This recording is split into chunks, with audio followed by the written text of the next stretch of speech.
abantu mu buzima bazi gukorera umugisha. Umugisha ntibawusengera. Ntuzakore ikosa ryo gutega umutwe ngo bagusabire umugisha. Umugisha urakorerwa.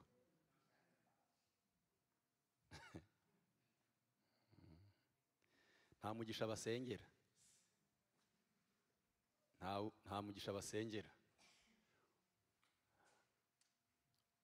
Urukundo rw'Imana ruri unconditional. Ariko God's blessing are conditional. But his love, urukundo rwayo ntirugira condition. Ntirugira niki mu rurimi twumva. Donc urukundo n'urw'abantu bose. Ntacyo rusaba. Nta kondisiyo. N'abamukecuru bazi kondisiyo. Ariko umugisha ugira kondisiyo. Twese turi abantu babenefisia urukundo rwayo. Ariko si twese tubenefisia umugisha wayo. Ndashimira Imana kubw'umugoroba wa nyuma kubana namwe. Ndashima Imana ije dushoboza. Hari gihe bitekereza ndimo ndataha ari n'umwanya wo kubasezera. Kabitekereza kuva ku wa gatanu naje mu rugendo ruvunanye turara muri veye. Ejo saa 2 nari nabyutse nirirwa uku. Iri joro naryamye ni saa 7 z'ijoro. Mu gitondo saa 2 nari nabyutse. Iri ni iteraniro rya gatatu. Mukanya ngiye kurara ijoro ngenda ntaha. Ejo nyine nshikire muri bwa buzima bwo kuwa mbere. Murabuza ubuzima bwo kuwa mbere? Ejo nkomereze muri bwa buzima bwo kuwa mbere. Nimwumva ko ari ikiguzi gikomeye. Ariko nshima Imana kuko igiduha imbaraga buri munsi. Haleluya. Ndimo numva umutima wanjye wuzuye ibintu byinshi ngira ngo tuganire, kandi nditeze cyane ko tuza kunezeranywa muri uyu mugoroba. Mwami Yesu, turagushimiye kubw'uyu mugoroba. Turagushimiye ko waduhaye Yesu kiguzi abincungu. Turagushimiye ko waje kutumenyekanisha tumenya Imana. Turagushima Mwami Yesu ko waduhaye ubugingo buhoraho. Ushimwe kubw'aba bose wagiriye neza Kristo. Ureke uyu mwanya uganire n'imitima yacu mu izina rya Yesu. Mwuka wera w'Imana ushoboze twese abahagaze n'abicaye. Byose tubishobozwe nawe Mwuka wera mu izina rya Yesu. Amen. Kadusome ijambo ry'Imana hanyuma tuganire. Abaheburayo ibice 2 umurongo wa 9 turaza kugeza umurongo wa 12. Hanyuma tuganire ijambo ry'Imana. Muriteguye ko tuganira? Imana ibaho umugisha cyane. Ibice 2 turahera ku murongo wa 9 twari kugeza ku murongo wa 18, ariko turasoma imirongo mikeya. Ahubwo tubona Yesu wicishije bugufi akaba hasi y'abamarayika ho hato. Tubona ko ari we wambitswe ubwiza n'icubahiro nk'ikamba kubw'umubabaro w'urupfu yapfuye, kugira ngo kubw'ubuntu bw'Imana asogongerere abantu bose urupfu. Asogongerere abantu bose urupfu. Kuko byari bikwiriye ko Imana byose byaremewe ikabibeshaho, iyobora abana benshi mu bwiza, itunganishije rwose umugaba w'agakiza kabo kubabazwa. Kuko uweza n'abezwa bose bakomotse kuri imwe. Ico gituma ndakorwa n'isoni zo kubita bene se. Katurekera twongere dusome ikindi cyanditswe kiri mu Bagalatiya ibice 2 umurongo wa 20. Nabambanywe na Kristo ariko ndiho, nyamara sinjye uriho, ahubwo ni Kristo uriho muri njye. Ibyo nkora byose nkiriho mu mubiri bikoreshwa no kwizera umwana w'Imana wankunze akanyitangira. Amina. Abaroma ibice 6 umurongo wa 6. Kandi tumenye iki yuko umuntu wacu wa kera yabambanywe nawe, kugira ngo umubiri w'ibyaha ukurweho, twe kugumye kuba imbata z'ibyaha. Amen. Mu gitondo twahoze tuganira, ndimo ndababwira amaraso Yesu yavuye n'ico yasobanuraga ku buzima bwacu. Aho twari turi mu kanya nahoze ndababwira Yesu waje ku bwacu aca bugufi, mbabwira n'icari kimuzanye, cari kizanye Yesu. Uyu mugoroba ngiye kubabwira ibintu bikomerera cyane umutima wanjye, ibintu bikomerera cyane umutima wanjye. Mu ijoro ryo kuwa gatanu ndababwira ngo nta Pasika nta mpinduka, nta Pasika nta mpinduka. Hari indirimbo abaririmbyi baza baririmba, ni iyanya abakorari, nimwe muza muyiririmba. Bajya baririmba ngo yarirekuye atanga iki kugira ngo bigende gute?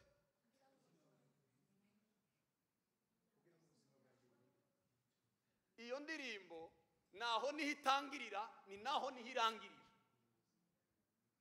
Ibindi tuzavyo twongeramo ni ibindi twongeramo, ariko indirimbo iravuga ngo yarirekuye atanga ubuzima bwe.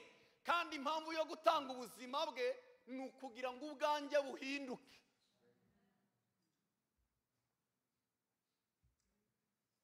Kambisubiremo, yarirekuye atanga ubugingo bwe, ariko impamvu yo gutanga ubugingo bwe byari ukugira ngo ubwanjye buhinduke.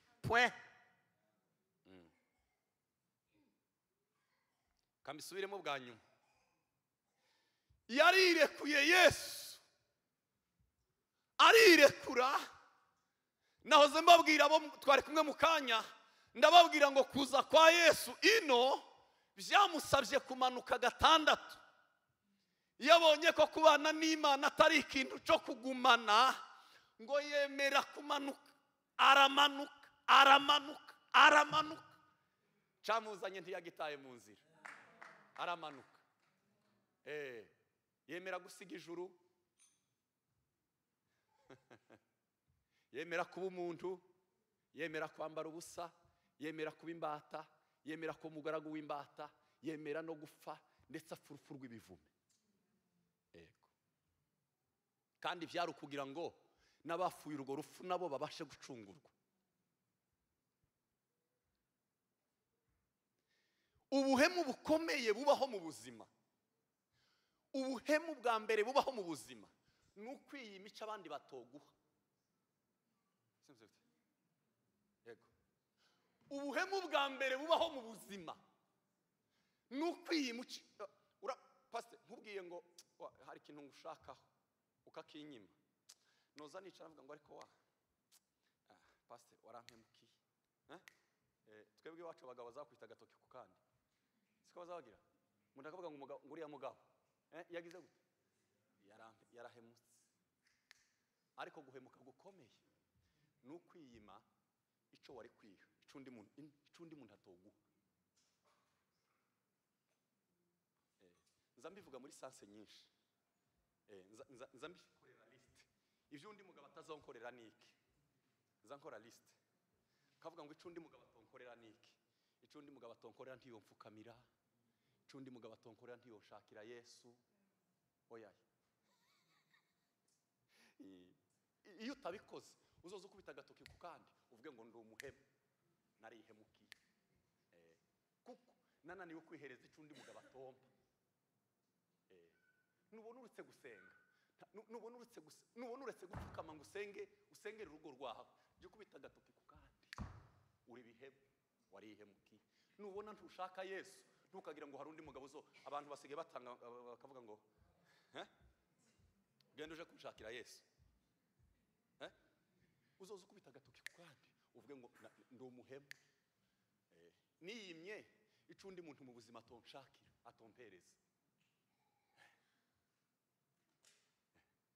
ejo bundi mu ijoro naza mbabwira umunsi wa mugore yaje abwira abanyamudugudu arababwira ngo bo mu mudugudu we nimuze murebo nahuye na Mesiya kandi guhura n'uwo Mesiya si bisanzwe uwahuye nawe ahinduka musha ahandi mwarimuzi narahindutse ubundi musha ngo baramubwira ngo wa mugore we utuzaniye Yesu yaraciye inyuma y'umuhana gutya ikiza kinshimisha gikomeye cyane ni kabiri yamaze ngo amare kabiri ngo araza arababwira baza kubwira wa mugore baramubwira ngo mada ntakiri Yesu wa wundi watubwiye natwe twamubonye donc iyo utabonye Yesu wawe ngo nawe umubone warihemukiye tuzamura amaboko haleluya ainuriwe Yesu iki nico gihe ngo ushaka uwawe apana abandi bashatse mubwire pasiteri ngo pasite warakoze ariko nanje naraye mubonye wanje warakoze kutubwiriza iyi minsi yose watubwira Yesu none nari maze ibyumweru bitatu none nanje namwiboneye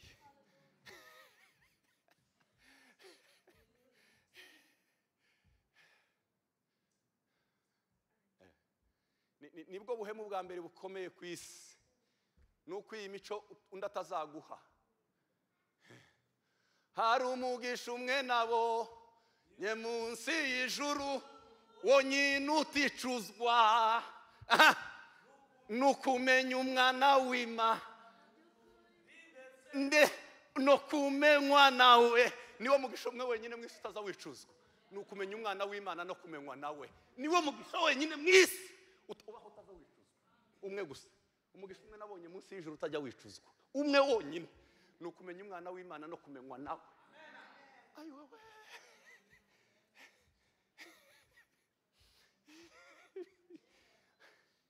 abagabo bari batunze inka twagaza tuvuga ngo uriya mugabo agira umugisha ngo azavyaza inyana azavyaza afite zingahe 100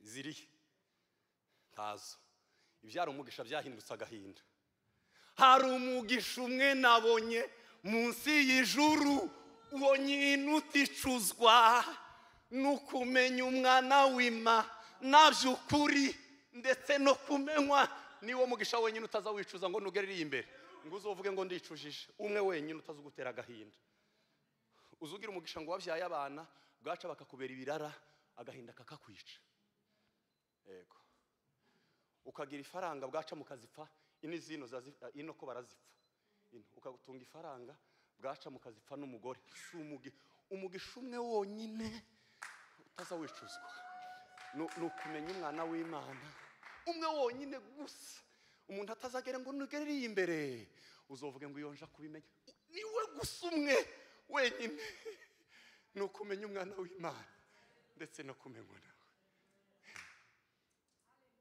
102 mu ndirimbo zo gushimisha yararirimbye aravuga ngo iby'isi Yesu yabinkuyemo kubw'amaraso ntibikinkanga ubu nunamye imbere y'umusaraba nari narazimiriye mu byaha ndimbata ishari n'inzangano umunsi w'amateka ngutinya angirisha amaraso ku musaraba we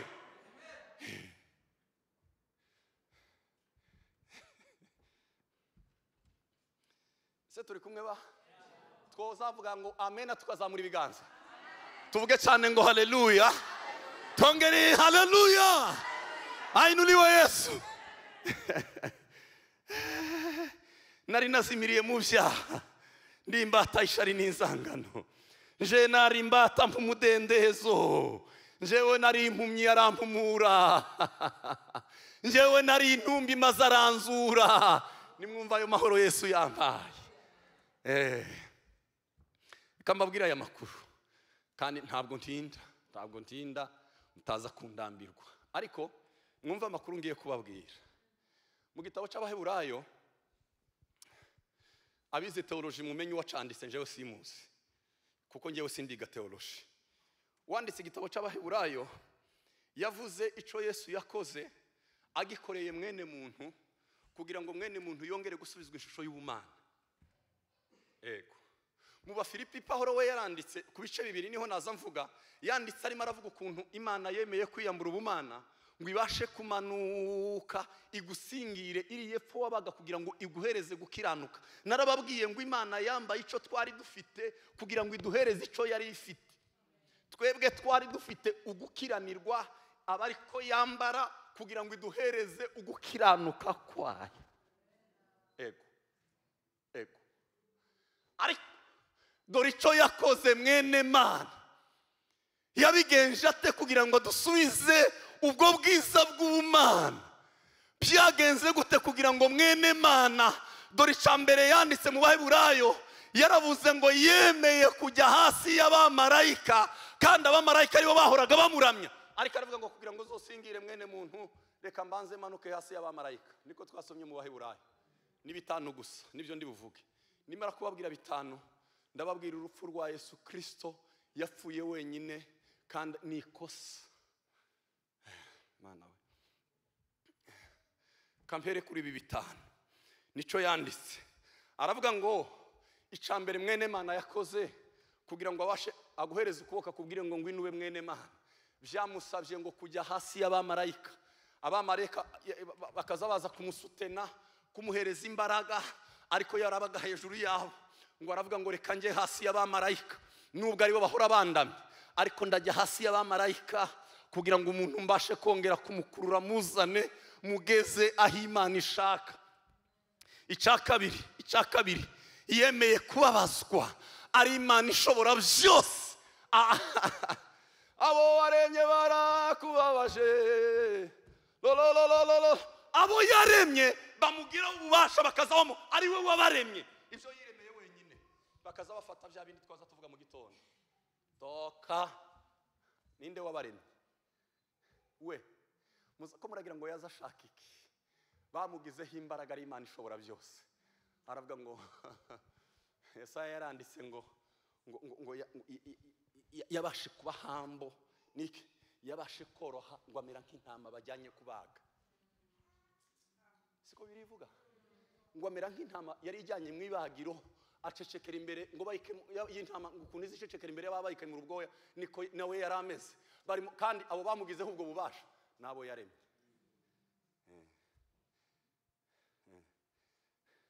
Ko muragira ngo Yesu yarabuze imbaraga. Umunsi Petero yagerageje kumwagarirwa, timubizi ukuntu yamubwiye. Kuza kwa Yesu no ni igitekerezo bwite cyase. Ce n'est pas les demandes, ntabwo ari demande y'abagombaga gucungurwa. Ntabwo ari application y'abagombaga gucungurwa ngo baje kumubwira ngo iri yuno dufite ikibazo none dukeneye kuza kuducungura. Ni igitekerezo bwite cyase kuza gucungura mwene muntu. Petero muri wa mugoroba waranzwe n'ibintu 12, wa mugoroba wa nyuma, rya joro rya nyuma, umunsi baza gufata Yesu ngo Petero ngo akuramwe akabugita, aramubwira ati ndakwagarirwa. Ngo acugutwe Yesu aramubwira ati ciceka. Aba nije wabaremye. Kwereke ko ari je wabaremye, nuko gutwe waciyereka ngusubizaho kwari kuri. Yego. Ibintu bya Yesu biratangaje. Abo twabanye mu kanya saa sita, naza mbabwira amakuru turimo muri iki cyumweru gishize. Fenomene za Yesu Kristo ukuntu zitangaje. Fenomene za Yesu Kristo ukuntu zitangaje. Abo twari kumwe, Yesu bamuhamagaye kuza gukiza umwana wa Yayiro. Agakobwa kari kamaze imyaka 12 kavutse. Baraza barakabwira ati agakobwa hano karacikanye, ngwino uje kureba kaya gakobwa. Yesu ngo ari mu rugendo, ahaje gukiza agakobwa, hamukoraho umugore wari umaze imyaka 12 arwaye. Umunsi ka gakobwa kavuka niwo munsi wa mugore afatwa n'indwara, bose abakiriza rimwe. Kara gakobwa kamaze 12 n'umugore wakoze kuri Yesu ku mwenda wa Yesu yari amaze 12 avutse. mu rugendo arimo arava baramubwira ati ngwino hari agakobwa hano hirya akiri yari mu rugendo agiye kureba akana kapfuye. Ni muri ico kikundi c'abantu benshi umugore wafashwe wa munsi umwana avuka akagusa kwa pindo lake. Wa mugore warugwaye amukozeho arakira, Baritima yamubonye nanjye mwamubwo nkubonye, nizeye biremera. Ayi wewe twovuga ngo amena, twobivuga tuzamuye ibiganza tuvuge ngo haleluya, twongere haleluya. Naza mbabwira ngo yemeye kuja hasi yabo yaremye bamugiraho ubushobozi akazamuka bene muntu abo yaremye yemeye kugirwaho ubushobozi, ari Imana ishobora byose. Ariko aravuga ngo yapande problem ndemera bangireho ububasha nubwo ari ngenye kubarema. Ntitwarebye Yesu mbere yuko azi nico yari cyo. Hari umuririmbyi w'indirimbo zo mu gushimisha yatangiye ahaye abaza umunsi atangira mu ivuka rye, arabaza ngo uyu mwana w'uruhinja ninde wavutse. Siko yatangiye abaza ngo amare wenyine ngo yamayongera arasubiza ngo numuremyi w'isi yose ngo niwe wahindutse kuba mutoya. Uwo muririmbyi niko yabashije, arongera mubona yambaye ikamba ry'amaho, arabaza ngo uyu ninde ukubitwa cyane, uyu ninde urimo kubabazwa, ngo arangize wenyine wa muririmbyi yamayongera arasubiza. Ese yo tuvuze ngo amina, niwe yari Imana, niyo yaremye. Mbere na mbere hariho jambo yahoranye n'Imana, jambo niwe waremye ibintu byose byaremwe na jambo. Abantu bose bari bararemwe na jambo, ngo amare amacecekera imbere yabo baremye. Nico ca kabiri Yesu yakoze gikomeye, yemeye kubabazwa nabo yaremye, kandi ari Imana ishobora byose. Ndimo ndavuga mu gitabo c'Abaheburayo ibice 2 umurongo wa 9 turageza nko ku murongo wa 18. Icya gatatu, yemeye kurabura urupfu, ari Imana idapfa. Iragutera amor, yemeye kurabura. Bibiliya yavuze gute? Asogongerera abantu bose urupfu, ari Imana idapfa. Ariko aravuga ngo nzagerageza bambabaze numve, ariko ningerayo nababwisha kugerayo ico yaragiye gukora. Ningerayo tiruzonyica, ningerayo nije uzorwica. Reka ngende ngereyo mbaraburira urupfu, ariko nzaba ngiye guhindura ca kindi cabaguma. Nkigera muri Sudani bwa mbere nasanze umuntu azapfa hakarira abandi bane bagapfa. Umwe yapfuye, umuntu akabarira akarira agapfa, bakajya kumushingura. Hakaba hapfuye babiri, agahinda kababiri kakaba kariyongereye. Gupfa ko umuntu umwe byakozaga impfu z'abantu 6. Kubera iki? Kutagira ibyiringiro, tibari bagakijijwe. Ariko twebwe Paulo yaranditse aravuga ngo nuko bene data ndabinginga ngo ntimubabare nk'abadafite ibyiringiro. Aratubwira ngo tubabare, ariko tubabara nk'abafite ibyiringiro. Ibyo byiringiro tugira ni ibihe? Nuko dutandukanye nawe, ariko tukavuga ngo ejo tuzomubona. Ejo tuzomubona. Kuko icara urupfu aho abantu bageza bahambirirwa carahindutse ntikigira urupfu, yahindutse inzira.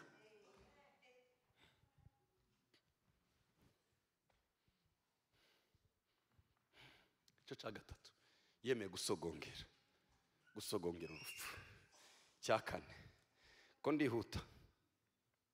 Cya kane, yatwise abavandimwe kandi ari wowe waturemye.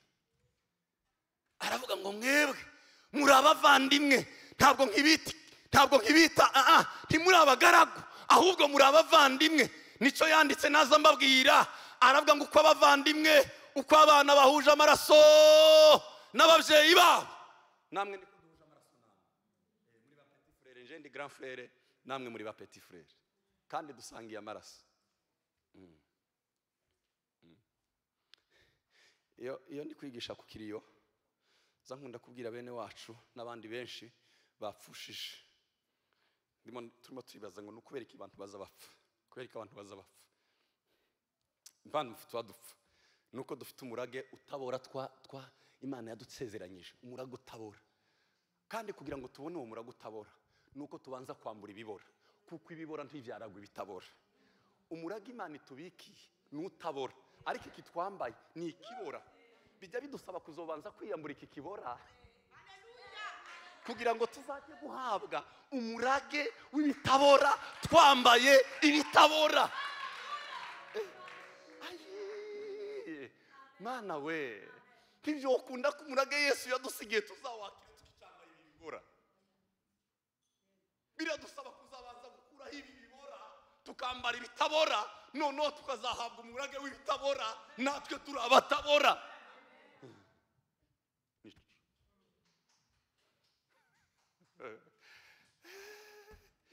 Haleluya Yesu. Twise abavandimwe aduhinduka abaraganwa nawe. Ca gatanu yemeye ko duhuza nawe umwuka.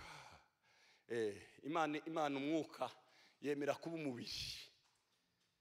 Imana umwuka ariko iravuga ngo ndemera kuba umubiri. Impamvu yemeye kwambara umubiri, ntabwo byashobokaga ko Imana yambara umubiri.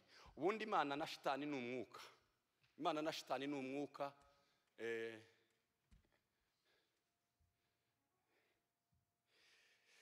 Kimwe mu kintu kiza kintangaza mu banyedini ni kimwe, nukuntu tuzatwikanga shitani ariko ntitwikanga Imana. Kimwe mu bintu biza bintangaza mu banyedini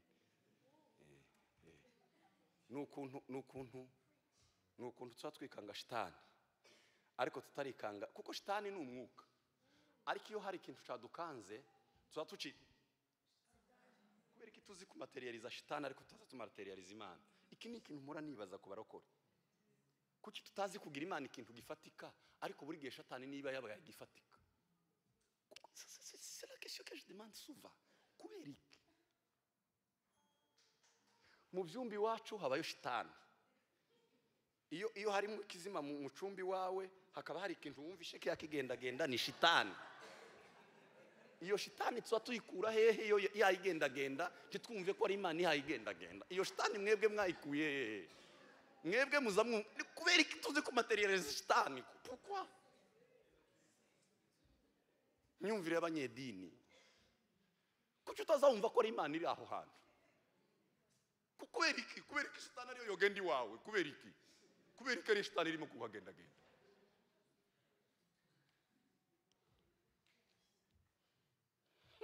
Ariko mu cumbi wawe haba igicaniro, kuko haramutse hari igicaniro shitani ntiyohagenda.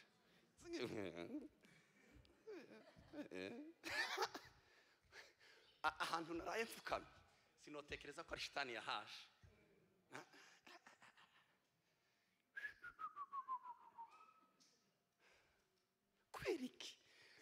Kubera iki ari shitani?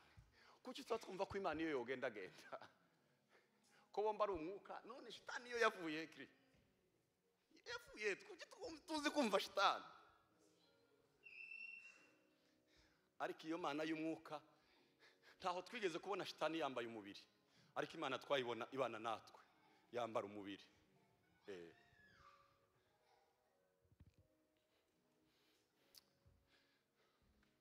Ibi byose Yesu yabikoze kugira ngo aze gucungura wowe, afate wowe.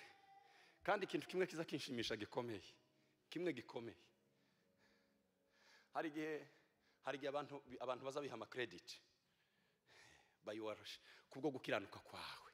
Umuntu akiha credit ukavuga ngo qu'est-ce que tu as fait? Niki wakoze iki cabashaga kugucungura? Ubu ngubu ubayeho gute? Niki kikubeshejeho uretse gukiranuka kwa Yesu Kristo? Niwe ubaha kuba muri Yesu Kristo wabahindukiye. Ntimurasoma mu Bakorinto? Wabahindukiye gukiranuka kw'Imana, wabahindukiye ubwenge bw'Imana, niwe uzubaha kuba muri we, wabahindukiye ibyo. Twebwe twiha credit tuzi kwiha amanota.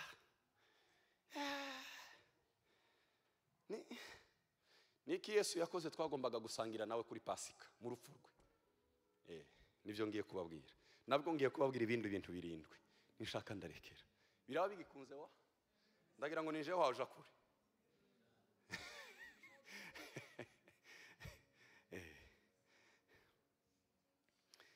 Reka nze kubabwira ibi bintu bimvemo. Niki Yesu yagombaga gukora natwe twari gukora. Pasika iziba successful iyo twasangiye na Yesu urugendo rw'umusaraba. Kambisubiremo. Pasika ihinduka ingenzi ku buzima bwanjye, igihinduka ingenzi ku buzima bwawe iyo wasangiye na Yesu urugendo rw'umusaraba, urugendo rw'urupfu, iyo warujyanyemo na Yesu. Pasika igahinduka ubusa iyo umurimo twawurekeye Yesu wenyine. Ndabisobanura neza muri Bibiliya. Yego. Igihinduka ingenzi iyo mu rugendo Yesu yagiye rw'umubabaro kugeza ku butsinzi, iyo twemeye kurugendanamo nawe.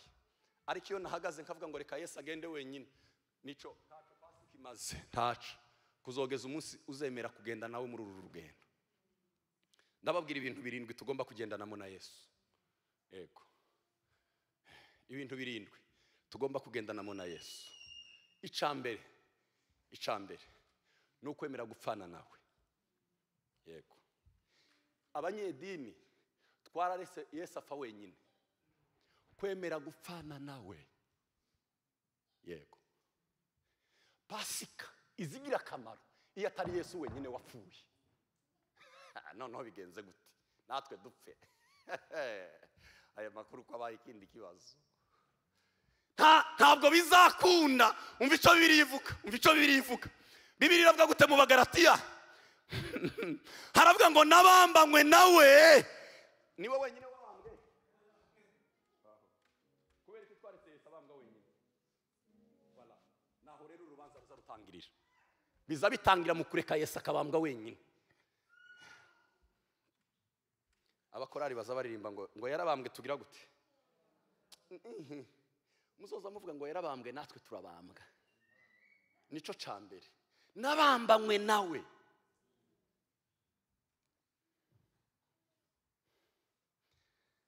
Nico cambere. Nukwemera rwa rugendo rwa Yesu rwo kubambwa, nico cambere. Ntabambwe wenyine, n'urugendo tugomba kujyanamo nawe. Ko murumva biri havuga ngo Yesu yarabambwe wenyine se? Nabambanywe nawe. N'urugendo twatujyanamo nawe. Nukwemera kubambanywa nawe. Kandi icyo tuzotubamba niki? Ngiki Bibiliya irakivuga. Yego. Nabambanywe na Kristo ariko ndiho. Nyamara sinjye uriho, ahubwo ni Kristo muri nge. Ibyo nkora byose nkiriho mu mubiri mbikoreshwa no kwizera umwana w'Imana wankunze akanyitangira. Kandi tumenye yuko umuntu wacu wa kera yabambanywe. Dore ngo icyo tuzatubamba, dore icyo tuzatubamba basaza mwe, icyo tuzatubamba Kristo yabambwa natwe tukabamba, Kristo yabambwa natwe tukabamba, tuzatubamba utu wa kale, umuntu wacu wa kera. Uzufata huduma wa kera. Yesu yaje ku musaraba, ugafata huduma wa kera nawe ukamubamba kugira ngo Pasika ibe successful. Niba utarabamba nta Pasika iragera iwanyu. Abagezweho na Pasika baza bareba Kristo ari ku musaraba, agafata wa muntu wa kera, wa muntu w'ishyari, wa muntu nawe agafata akabamba. Nguyu murimo wa mbere umuntu azakorana na Kristo. Yego. Kwemera kubambanywa na Kristo. Kandi twaje kubamba tukaza tubamba twebwe ba kera. Nge wa kamere, nge w'ishari, nge w'inzangano, nge. Iriya muri Afrika aho banagiraga ngo ni bagiraga n'uburozi iriya nabwo ukabubamba. Ino ntababayo. Ariko iriya muri Afrika bageza bavuga, njewe nari ntarababona, ariko bageza bavuga ngo iriya muri Afrika babayo. Nabyo ukabibamba. Ino naho barahaba. Ino barahaba. Oya. Barahaba ino. ngaho muzamura ibiganza barozi. Tababini. Kandi niba muhari nimuze kuri Kristo. Nimutaza kuri Kristo ntakabaza amaraso yanyu azababeho. Tababini.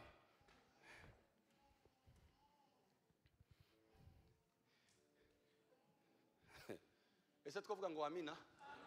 Twavuga tuzamuye ibiganza? Twavuga ngo haleluya? Nababwiye ngo umurimo wa mbere no kwemera kubambanywa na Kristo, kandi namara nkabamba za kamere zanjye. Niyo Pasika ni ukubamba Kristo yabambwa nawe ukabamba kamere. Icyakabiri ni ukwemera gupfana nawe.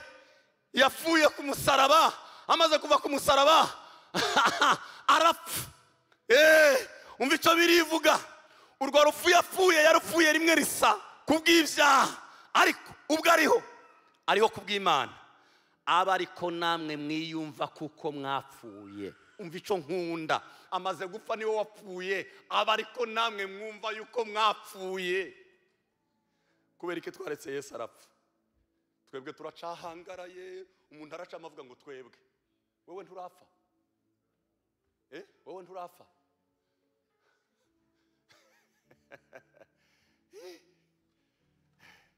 Pasika si ugupfa kwa Yesu wenyine, ni no gupfa kwawe. Sinzi niba ndi kuvuga ibintu murimo kumva. Ntabwo ari Yesu wenyine uzupfa kuri Pasika, nawe ukeneye gupfa.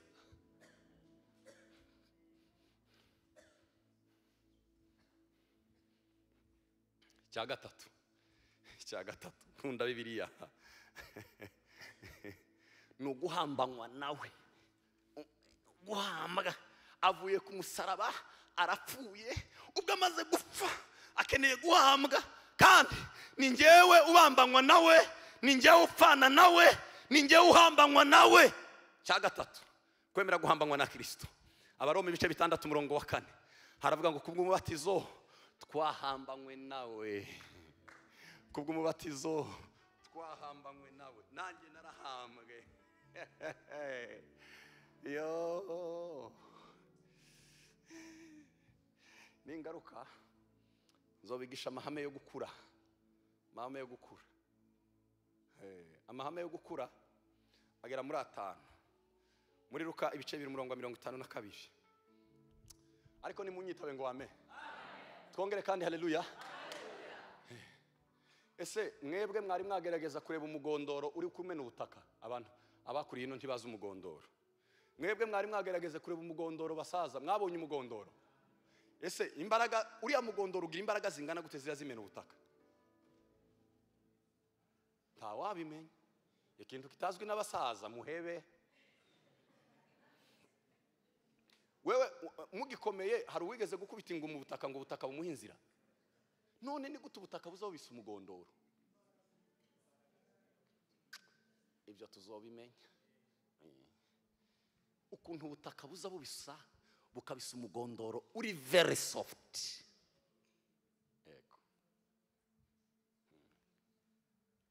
Yego. Very soft. Ariko ubutaka bukaza bubisa. Muzi impamvu twa tugonga nino? Nuko utarapfa. Abatarapfa nibo baza barwana. Naho wapfuye iyo hayazuka, niyo ntambwe ya 4 nukuzukana na Kristo. Wapfuye iyo hazuka nta uzurwana nawe. Muzi impamvu intambara zibino nabakiri bazima. Ariko icafu iyo kiyakizuka nta uzugitangira. Umugondoro baza bakubise. Nubwo ko bakana gato baza bavuga ngo niba mureke. Hazarwana za kamere. Nuko utarapfa. Nuko utarapfa. Ariko iyo wapfuye akazuku undi muntu musha, hazakubitana amakike abashaje. Ariko umuntu musha mwese muzamwigirayo. Nigeze kuba ndahantu barambwira ngo urabizi ngo ntubona ngo kutangiye niko bazababyita. Ngo ntubona ngo kutangiye kuzamuka. Ngo reka tugohereze ngo ahantu heza ngo uzozamukira. Ahantu heza uzozamukira. Ndababwira ngo ikiri muri nge niba reka inkomokaho nta uzombisa, ariko niba reka iva ku Mana Korea de Bandelako, niba reka iva ku Mana nta uzogitangira. ntibiza bishoboka. Abakiri batoye muri za ministry uzugerageza usenga ubaze ngo niba ari icimana, niba ari icimana. Ntibizogusaba igihe cyawe cyo gufata microphone kirahari, niba uzi kuririmba bikaba uyu munsi utafata microphone, genda. Ari umuvandimwe wanjye uri hano, niba ashobora kuba yagiye. Hari umuvandimwe twabanaga, Dani yatashe, arasohotse. Natangiye kujya kuvuga ubutumwa muri 2011. Madamu we warahari. Dani twabanye imyaka myinshi cyane. Abasore bose twabanye mu nzu bari bafite ingorane zo gusura n'imiryango, bose bahuye n'imiryango yabo. Twabanaga na Dani, nanjye twabanaga na Mandela ari muri Australia, twabanaga na Ngabire ari iwe nuko ntarugo afite ariko nawe ari hariya hirya, twabanaga na Murambya ari i Burayi. Sigaye umuntu umwe wonyine turi gusengera, ariko abandi bose Imana yatugiriye neza. Noneho icyo nari ngiye kubabwira niki, muri 2011 mfite imyaka mike ntangira kujya kubwiriza. Mbera muri 2011, 2012, 2013, na 4 na 5 na 6 ngo bigere muri 2019. Abantu bose ndagira abasaza nza mbona bakambwira ngo tuza tukureba, bamwe baroho bakambaza ngo se njewe sinza mbabona. Ntibiramara imyaka 5. Mbabwire Imana isigira igihe cyo gutegura umuntu ukamara igihe namaze imyaka igera mu 8 taratangira kubwiriza, kandi nza nja mu bihugu taragaragara ku gatuti. 2011 nari umuvuga butumwa uzugenda kubwiriza mu bihugu, ariko nahagaze ku gatuti ngo mumenye ko hari umuntu uzubwiriza. Muri 2019 ejo bundi muri covid yenda kuba, ejo bundi 18 19. Uzi iyo myaka aho nari nyimaze. Ariko umuntu ari mukubwira gutya ngo kero ugiye kwa kamikoro, itonde bwana, tembea pole pole. Acha ngo kera ngo bagoye mikoro wa ito haba igihe Imana izibanza ikagukanda ikagutegura. Ya mashagaga bya bindi kemera gupfa bakagushirira bigashira. Iyo uhagurutse ndaho uzugutanga ntibikunda, uri nk'umugondoro biyabaza babisi. Hari amasomo dukeneye kwiga. Nza ndeba urubyiruko rwacu kabareba ubu ngubu basigaye iyo bagiye kwa kapasitere microphone nzana mangira nkurumeza. Vugayi wawe kapasitere micro tonde muvuduko muke.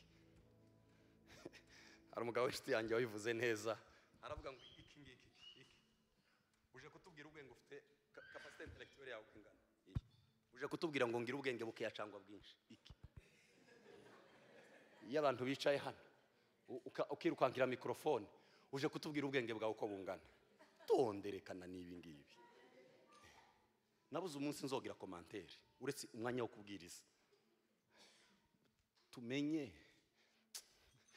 ejo bundi hari umugabo arambwira ati abaporo rero iyo twese dukurira mu gatolika ntituba dukunda kuvuga mu gatolika hazavuga padiri wenyine, ariko mu baporo ucitsaho wese mikoro, ucitsaho wese mikoro, ucitsaho wese mikoro. Kwa padiri n'umwuzu uvuga, niyo mpamvu twagize imvuzi nyinshi. Uravuga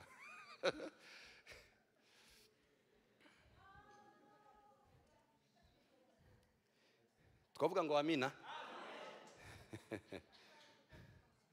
Nahoze mbabwira icyakangahe, tugiye ku cya gatanu. Cya gatanu ngire ngo nico tugezeho. Abaefeso ibice 2 umurongo wa 4. Cya gatanu Abaefeso ibice 2 umurongo wa 4 haravuga ngo ariko Imana kuko ari umutunzi w'imbabazi yagize gute? Yaduhinduranye bazima nawe. Yego Yesu amaze guca muri urwo rufu arazuka, yabaye muzima. Ngo amare kuba muzima kiyaba muzima wenyine, yaduhinduranye bazima na Kristo. Gusa ikibazo dufite, dukeneye kubana bazima na Kristo tutaremeye gupfana nawe. Semuze gute? Dukeneye kubaho bazima muri Kristo ariko tutaremeye kujana nawe mu rupfu. ariko ukaba wumva ukeneye kuba muzima ngo tubane bazima na Kristo, ariko wakureba neza ugasanga uracari mutaraga. Pasika ni urugendo tugendanamo nawe. Mureke kureka Yesu ngo apfe wenyine, emera kugendana na Yesu muri urwo rugendo. Natwe dukeneye kubamba za kamere, dukeneye gupfa, hagafa umuntu wacu wa kera, kubw'umubatizo tugahambanywa nawe, tukazukana nawe, tukabanaho bazima nawe. Umva icya gatandatu nkunda cyane, ngiye gusoza, shaka ndasoza. Umva icya gatandatu, icya gatandatu, kuko mwahambanywe nawe mu mubatizo, kandi no mwazuranywe na, umva, mwazuranywe nawe kubwo kwizera imbaraga z'Imana yamuzuye mu bapfuye, namwe mwazuranywe nawe murazuka. Yesu, iyo Yesu ataheze mu mva, nabemeye gupfana nabo nawe ntibazabemera kugumana nawe, ntibazaguma mu mva, bazabazuka. Ariko icya karindwi gikomeye, icya karindwi gikomeye, abo ngabo bemeye kujyana na Yesu muri urwo rugendo. Umva ico Bibiliya ivuga, azamutse mu ijuru ntibasigaye ino. Yego. Nuko ituzurana nawe, itwicaranya nawe mu ijuru. Oyaye, ntabwo bigeze baguma ino, bicaranye n'Imana mu ijuru.